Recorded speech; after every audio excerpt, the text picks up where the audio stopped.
This is Arvin Vora, founder of Vora Method and author of How to Get into an Ivy League College.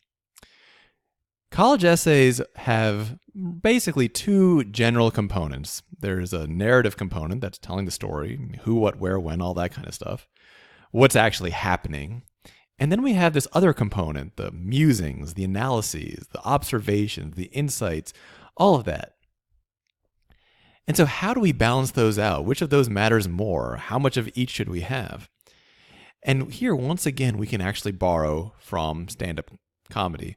Great stand-up comedians are often called truth tellers because what they do well is they tell profound truths.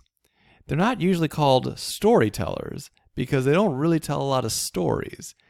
And the stories they do tell are usually incidental. They're not the main point of what they're doing.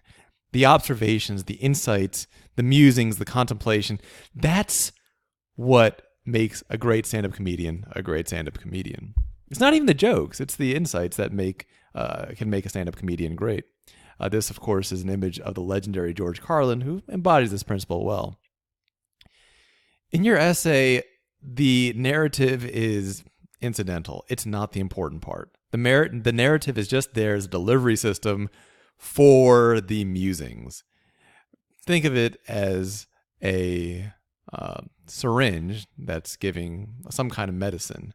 The syringe isn't the point. The syringe is just there to deliver the medicine.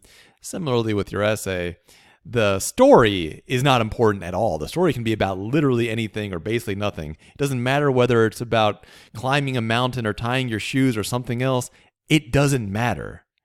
You wouldn't want to listen to a comedian tell a long, boring story about something that happened. You want to hear his observations and insights and jokes and musings and all that kind of stuff. And the same is true of a great college essay.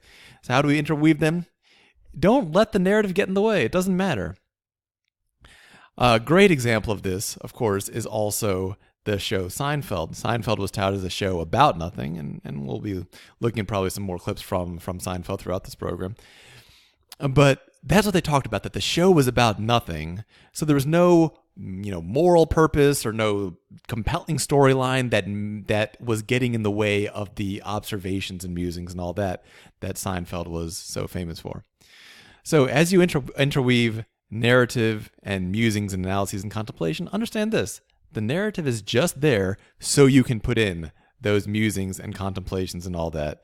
It is not the focus. The musings and contemplations and observations and analysis, that's the focus of your college essay.